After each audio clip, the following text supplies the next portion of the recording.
Nosotros vamos a seguir hoy día esta serie de predicaciones sobre los milagros de Jesús.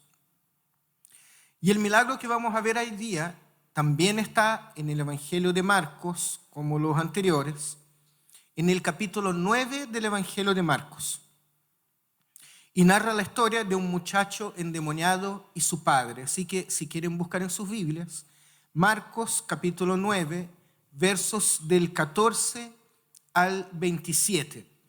Yo normalmente cuando estoy preparando esta predicación, este estudio, esta reflexión, leo el pasaje en distintas versiones y ustedes me han visto que normalmente he usado la NBI, la Nueva Versión Internacional, para acá en términos generales el día del domingo. Pero hoy día lo vamos a hacer, yo voy a usar la NTV, la Nueva Traducción Viviente. Es una traducción relativamente reciente, pero me parece bastante buena en el sentido de que ella intenta captar el sentido del escrito original, no tanto a veces la palabra original del hebreo o del griego, sino que el sentido que tiene el texto. Entonces vamos a leer Marcos capítulo 9, versos del 14 al 27. Dice así: Cuando regresaron a donde estaban los demás discípulos, vieron que los rodeaba una gran multitud y que algunos maestros de la ley religiosa discutían con ellos. Cuando la multitud vio a Jesús, todos se llenaron de asombro y corrieron a saludarlo. ¿Sobre qué discuten?, preguntó Jesús. Un hombre de la multitud tomó la palabra y dijo: Maestro, traje a mi hijo para que lo sanaras. Está poseído por un espíritu maligno que no le permite hablar. Y siempre que este espíritu se apodera de él, lo tira violentamente al suelo y echa espuma por la boca, rechina los dientes y se pone rígido. Así que les pedí a estos discípulos que echaran fuera el espíritu maligno, pero no pudieron hacerlo. Y Jesús entonces les dice: gente sin fe, ¿hasta cuándo tendré que estar con ustedes? ¿Hasta cuándo tendré que soportarlos? Tráiganme al muchacho. Así que se lo llevaron. Cuando el espíritu maligno vio a Jesús, le causó una violenta convulsión al muchacho, quien cayó al piso retorciéndose y echando espuma por la boca. ¿Hace cuánto tiempo que le pasa esto?, preguntó Jesús al padre del muchacho. Desde que era muy pequeño, contestó el padre. A menudo, el espíritu lo arroja al fuego, al agua, para matarlo. Ten misericordia de nosotros y ayúdanos si puedes. ¿Cómo que si puedo?, preguntó Jesús. Todo es posible si uno cree. Y al instante el padre clamó: sí creo, pero ayúdame a superar mi incredulidad. Cuando Jesús vio que aumentaba el número de espectadores, reprendió al espíritu maligno. Escucha, espíritu que impides que este muchacho oiga y hable, dijo. Te ordeno que salgas de este muchacho y nunca más entres en él. Y entonces el espíritu gritó, le causó otra convulsión violenta al muchacho y salió de él. El muchacho quedó como muerto. Un murmullo recorrió la multitud. Está muerto, decía la gente. Pero Jesús lo tomó de la mano, lo levantó y el muchacho se puso de pie. Para que nosotros tengamos un poco de contexto y sepamos qué es lo que viene contando el evangelista anteriormente, Jesús ha retornado recién a donde los discípulos, después de haber subido a una montaña con Pedro, Santiago y Juan, en un momento que el cristianismo conoce como la transfiguración. Jesús entonces encuentra a los discípulos rodeados por el pueblo y discutiendo con algunos maestros, y probablemente discutiendo con estos maestros de la ley, por la incapacidad de todos ellos, tanto de los maestros de la ley como de los discípulos, para curar a un joven. Y la discusión final no ayuda en nada a la situación. Imaginen la escena. Un joven que frecuentemente tiene ataques o crisis epilépticas, un padre desesperado que pide ayuda, y estos dos grupos de hombres discutiendo. Es terrible, ¿no? Terrible. Imagínense la impotencia de ese padre. La muchedumbre que ve a Jesús corre asustada a su encuentro para saludarle. Y de esta manera entonces Jesús prepara el momento, prepara su manifestación. Y entonces conecta esta narración de esta sanación, de esta cura, de este milagro, con la transfiguración que sucedió recién, en la cual él fue revelado como Hijo de Dios. Y la pregunta de Jesús dirigida a los discípulos acerca de por qué discuten con los adversarios, prepara entonces esta escena que viene ahora a continuación. Jesús deja de lado la discusión retórica del principio del pasaje y ¿qué hace? Atiende al necesitado. Fíjense que los discípulos aquí en esta narración están completamente fuera del relato. Ellos no entienden lo que pasa, ellos no son capaces de ayudar, ellos no son capaces de solucionar el problema, aunque ellos están siempre con Jesús y conviven con Jesús constantemente. Y eso nos puede hacer pensar que a nosotros también nos puede pasar. Nosotros podemos pasar mucho tiempo aquí, entre nosotros, discutiendo, proponiendo, leyendo, debatiendo. ¿Ponemos las sillas de frente o las ponemos de lado? ¿Ponemos 3 y un pasillo o 4 y un pasillo?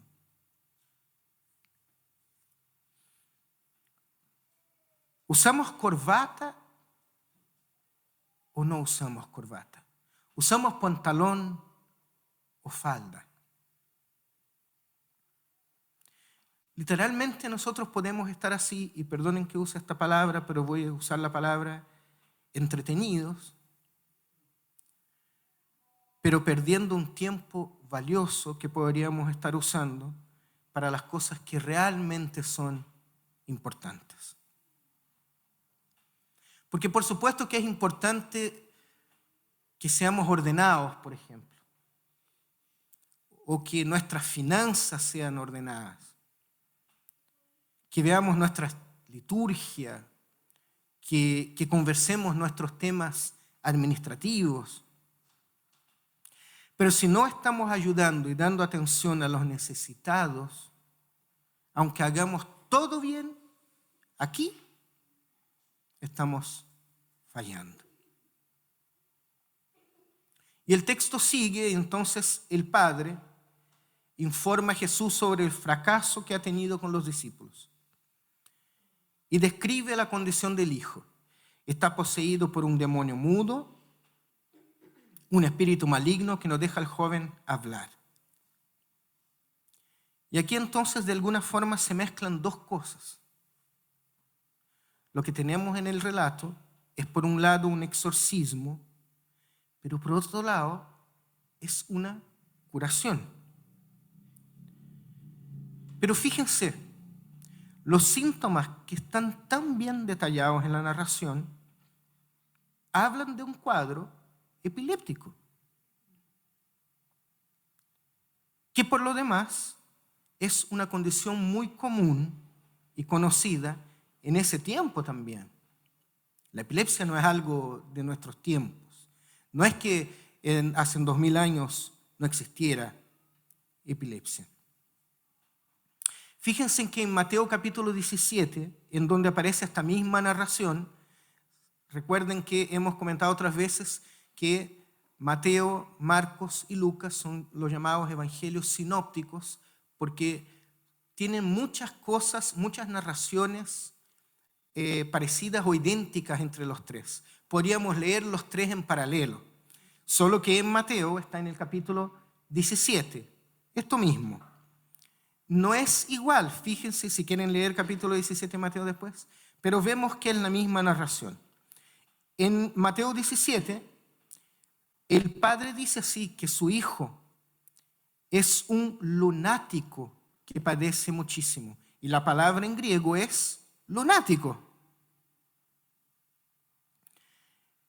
Y lo llama lunático porque en esta época la epilepsia, fíjense, también era llamada de lunatismo. Lunatismo. ¿Por qué? Porque según una creencia antigua, para este tiempo, podía ser causada por la diosa lunar Selene.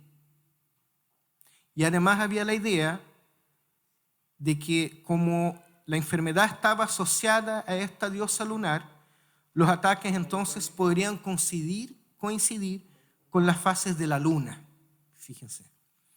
Así que la epilepsia se explicaba en la antigüedad o bien como una posesión por un poder divino o por demonios.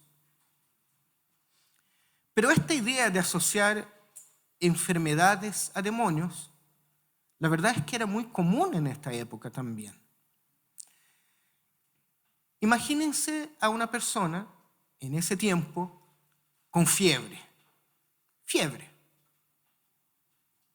Una persona que un día está bien, haciendo su vida perfectamente, y al otro está muy caliente, al toque, muy caliente, transpirando, temblando, gimiendo y muchas veces sin fuerzas, ¿no es cierto?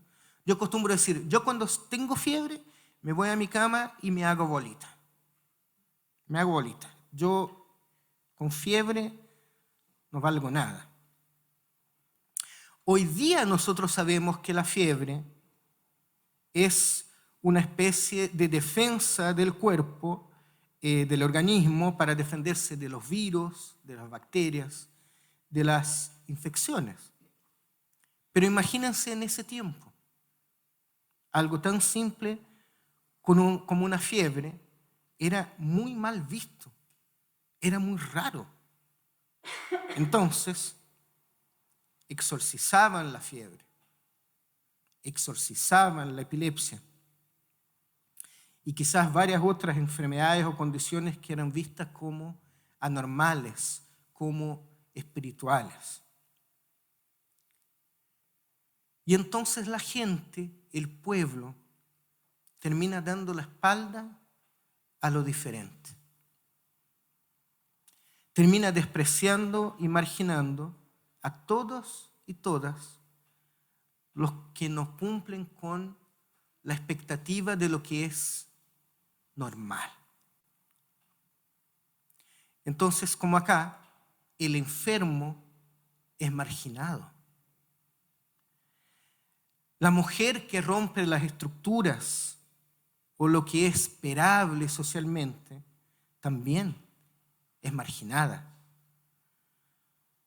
Los zurdos son marginados. Los cojos, los ciegos y muchos más son desechados.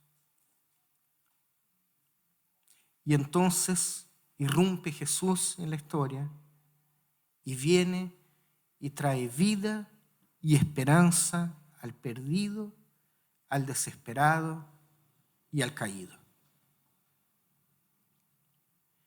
Y nos sigue narrando la situación aquí. El papá del joven responde a Jesús que su hijo es epiléptico, ahora que ya acá lo sabemos, ¿no es cierto? Lo tenemos más claro.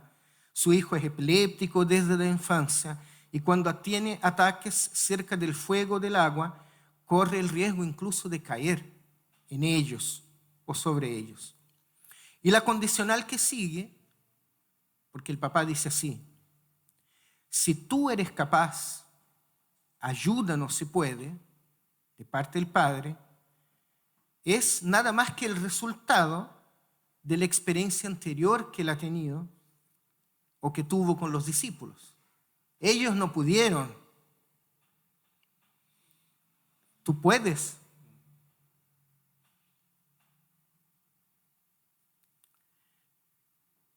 Ahora, el relato del milagro apunta a la revelación majestuosa de Jesús como Hijo de Dios. Sí, por supuesto. Pero hay que considerar que la fe del hombre tiene que de alguna forma encenderse en Jesús, en la ayuda que viene de Jesús en su fe.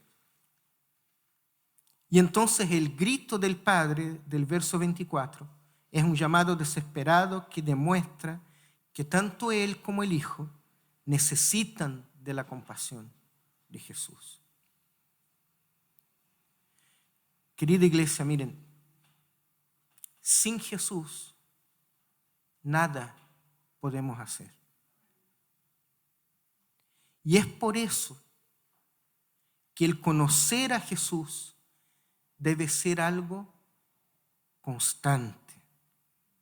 Conocer a Jesús no es algo que pasa un día especial, aunque entre nosotros muchos reconocen que hubo un día en su vida en que abrieron su corazón a Dios.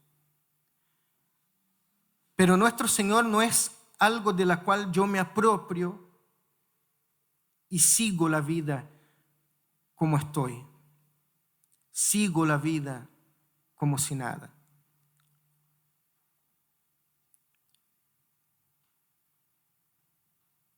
La vida cristiana no es un producto en una góndola de supermercado. No es una promoción en internet.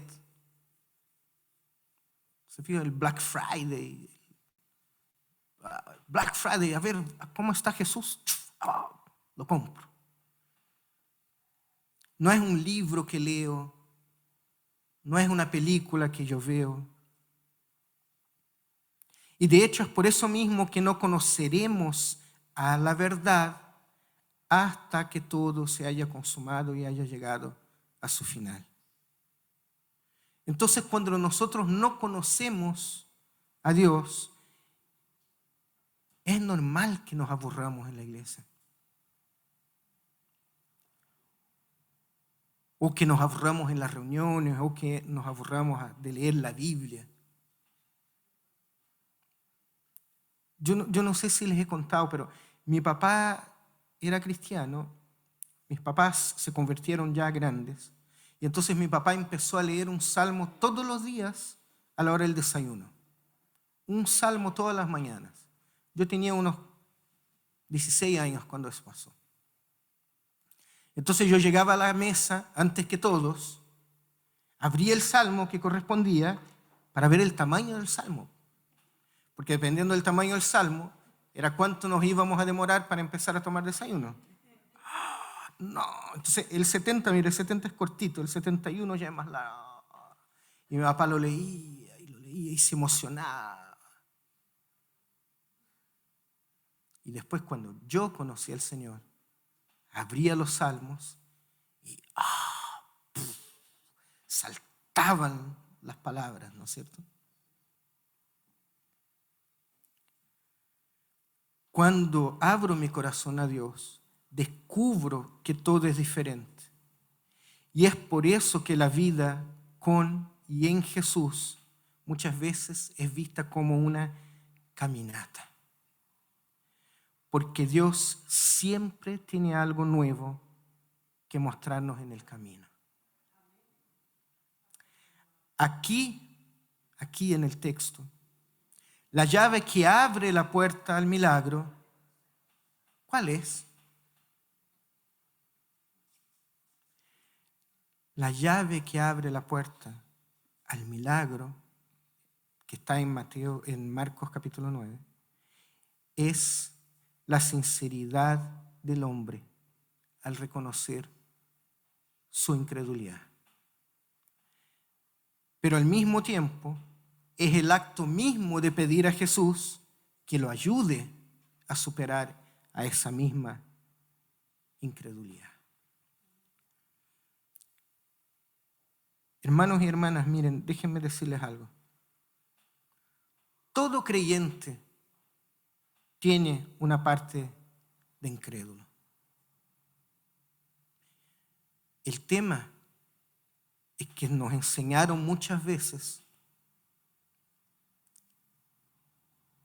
que ser incrédulo era ser pecador y que ser incrédulo incluso era algo de la cual Dios nos podía castigar. Entonces todo hay que creerlo a rajatabla. Y si lo dice mi pastor, más todavía. Pero no hay nada de malo en ser incrédulo. No hay que sentir vergüenza frente a Dios. O peor, no hay que tener miedo a ser castigado por Dios por cuestionar o dudar de las cosas. Porque el hombre, por ejemplo, ¿qué dice? Ayúdame en mi incredulidad. Lo que el Señor valora en este hombre es su sinceridad en reconocer su incredulidad.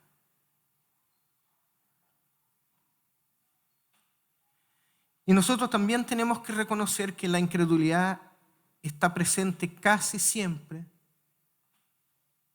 en la fe soterrada muchas veces por los embates de la vida.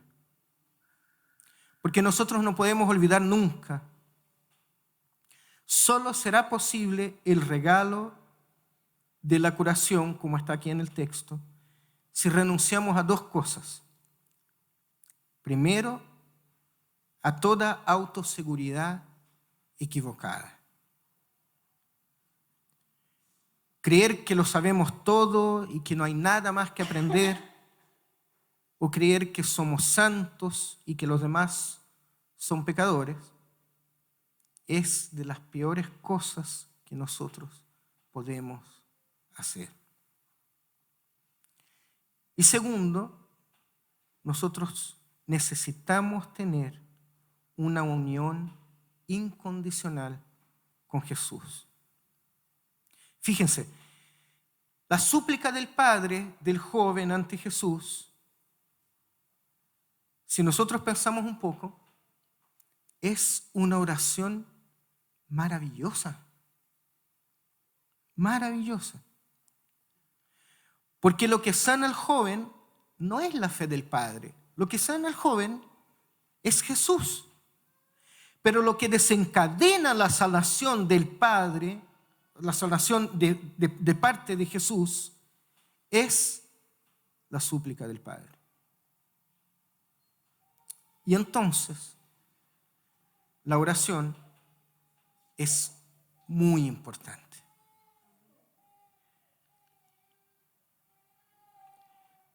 El tema por la oración podríamos tener una serie de prédicas. Por la oración hay montones de libros escritos. El tema de la oración daría para muchos congresos, seminarios.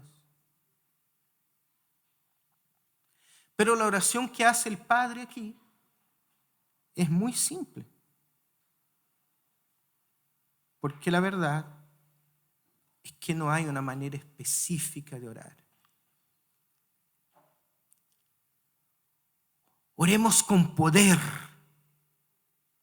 O sea que si oramos, no sé exactamente qué puede significar orar con poder. A lo mejor es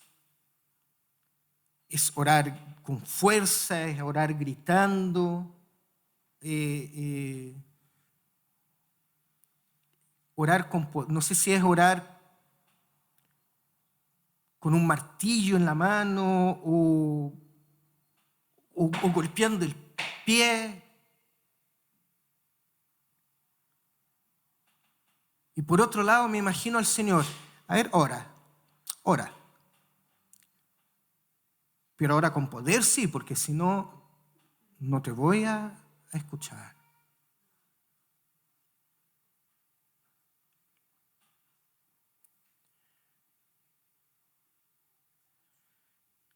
La oración no es algo mágico, hermanos.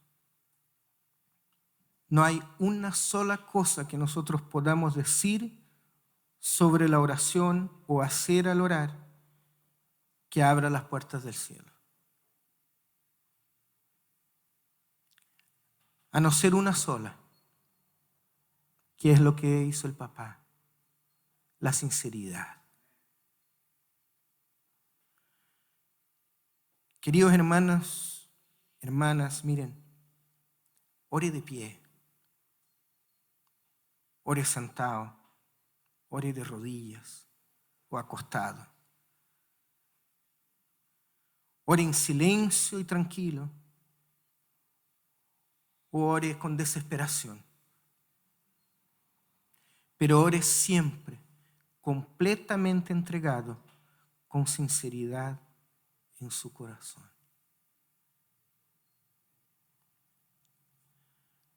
Cuando Jesús ordena al espíritu inmundo que salga, verso 25, el demonio no puede oponerse a la orden del Señor de señores.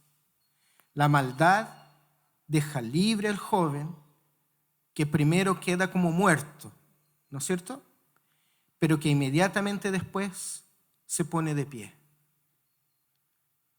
¿Y cómo se pone de pie? Al tomar la mano de Jesús.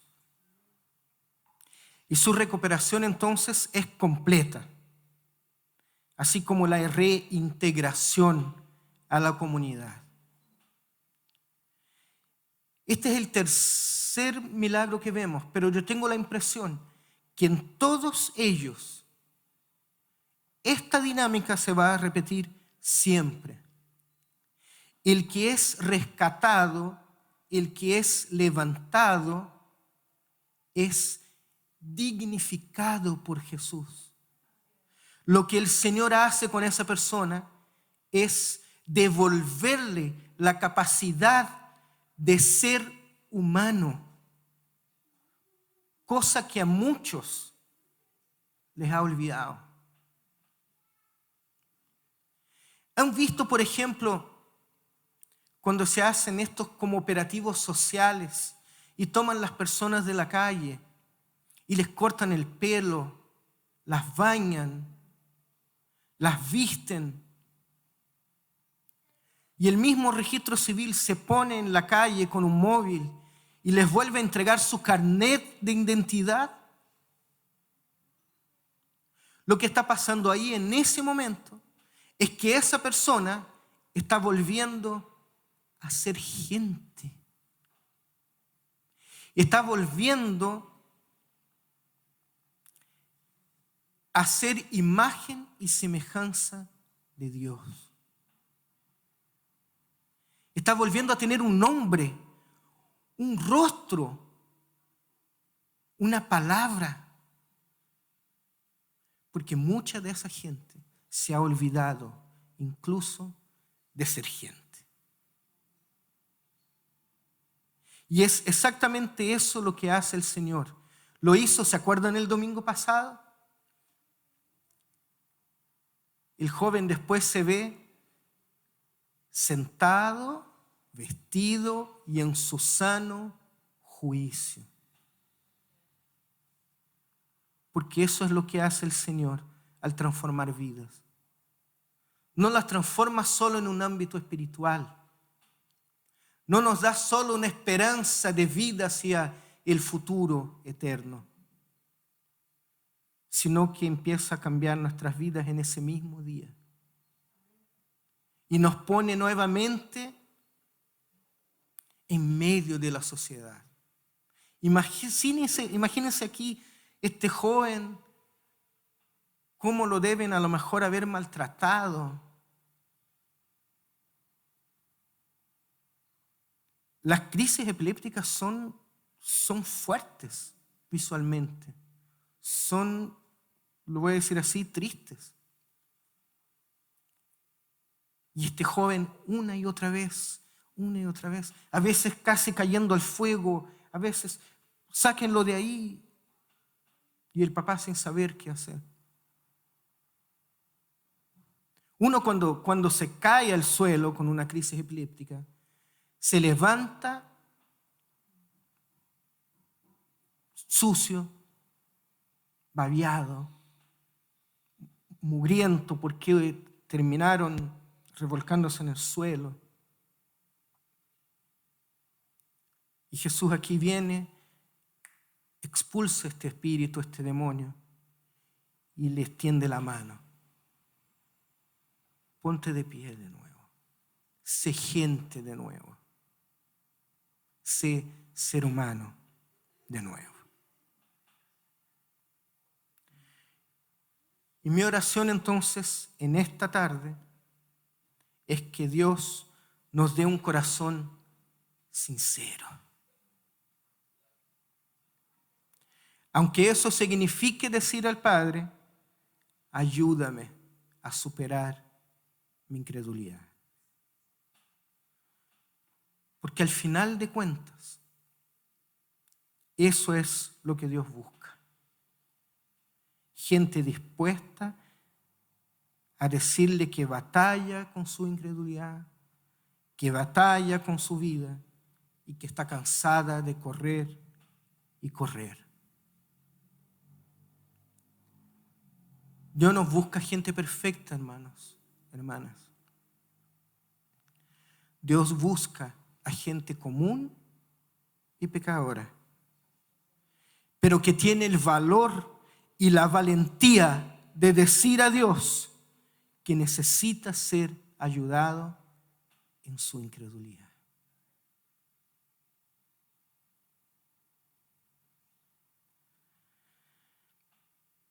Querido Padre Celestial, en esta tarde nosotros queremos una vez más entregarte a ti nuestras vidas. Y queremos de manera sincera, Señor, con corazones sinceros, decirte que no pocas veces, Señor, necesitamos tu ayuda por nuestra incredulidad, Señor.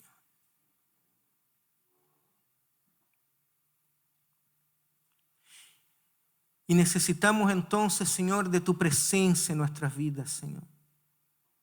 Necesitamos de tu Espíritu, Señor, tocando nuestras puertas una y otra vez, para que en un proceso, Señor, sin fin, tú nos vayas cambiando y nos vayas transformando, Señor. Perdona nuestros pecados, Señor. Perdona todas las veces, Señor, que te ofendemos o que ofendemos a los que nos rodean. Y perdona incluso, Señor, las veces que ofendemos a quienes amamos.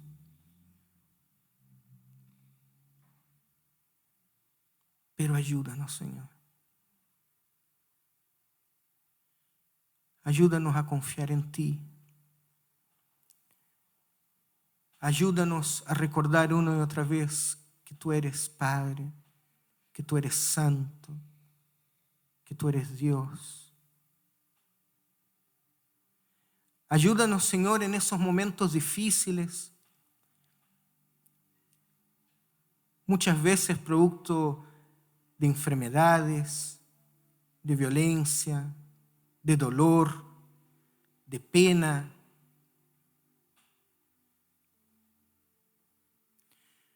Ayúdanos, Señor, cuando nuestros hijos están enfermos.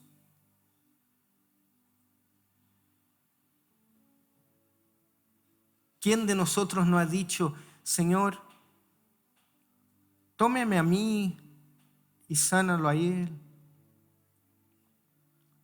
Ayúdanos, Señor, a los y las que están viviendo momentos difíciles en sus matrimonios, en sus relaciones de pareja, relaciones sentimentales. Que tú puedas obrar ahí, Señor, transformando vidas, haciendo una obra y reviviendo el amor que hubo anteriormente. Pero ayúdanos también, Señor, cuando tenemos que vivir separaciones, divorcios, momentos complejos también, dolorosos, traumáticos, en la cual nosotros también necesitamos que tú estés ahí. Ayúdanos, Señor, a superar nuestra incredulidad,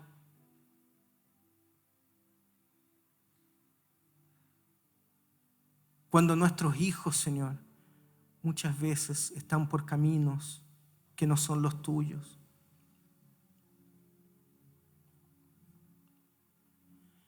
Ayúdanos, Señor, cuando no tenemos empleo, no tenemos trabajo y que por ende no tenemos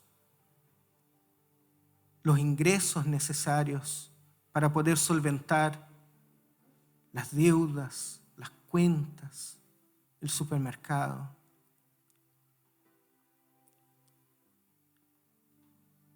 Ayúdanos, Señor, en los días malos.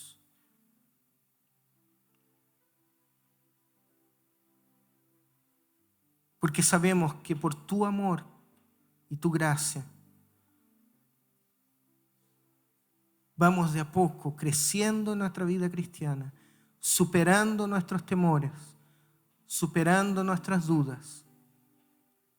Ayúdanos a dejar la incredulidad atrás, Señor. Y levántanos, Señor, como tú levantaste a este joven. Tiéndenos la mano, Señor, para que nosotros en esos días malos tengamos de dónde tomarnos, para que podamos levantarnos, para vivir la vida como tú esperas que nosotros vivamos, Señor, siendo imagen y semejanza tuya, Señor, impartiendo tu amor también a los demás. Perdónanos, Señor. Perdona nuestros errores. Perdona nuestros temores. Y ayúdanos en nuestra incredulidad. En el nombre de Jesús, oramos a ti, Señor. Amén. Amén.